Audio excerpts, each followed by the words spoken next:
Persones que van col·laborar en aquesta part del projecte per distintes raons, però dic el nom. Estem en un moment molt interessant. Hem acabat la primera fase, una fase iniciativa de la Fundació Societat i Progrés i amb l'ajuda i la financiació del Plan Avanza del Govern d'Espanya.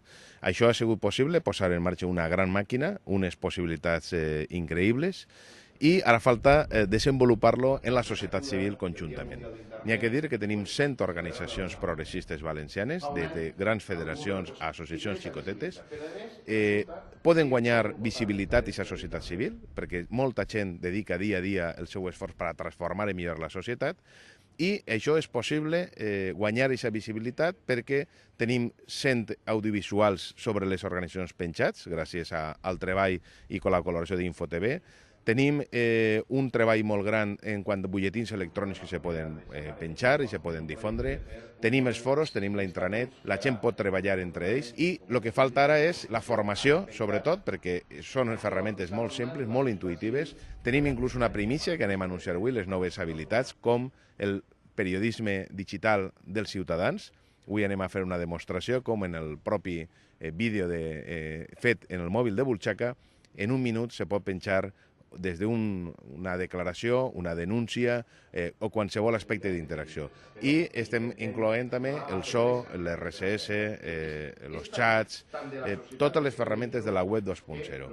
Avui anem a plantejar la possible creació d'una associació o federació d'organitzacions de forma molt horitzontal perquè a poc siga un projecte autònom de la societat civil valenciana. Contem en el recolzament de l'Institut Interuniversitari de Desenvolupament Local, que ha estat recolzant des del punt de vista de la reflexió i del futur. Contem en el recolzament de diverses empreses valencianes importants, Indenova, Honestic, ha estat també participant Global Metanoia, Ciba Comunicació, la mateixa InfoTV, i moltíssima gent que el que volem ara aspirar també és a crear una xarxa de corresponsals de ciutadans i ciutadanes compromesos en el nostre país valencià que d'alguna forma actuen també de vertebradors per a ajudar a vertebrar aquests nucs que té una xarxa i per tant estem teixint la xarxa que és el moment ara. Hi ha societat civil però n'hi ha que enfortir-la. Una societat civil que no apareix en els mitjans de comunicació oficials. Llàstima el concurs de TDT aquí se va donar, no s'ha donat a altres televisions que tenen una altra pluralitat de visió.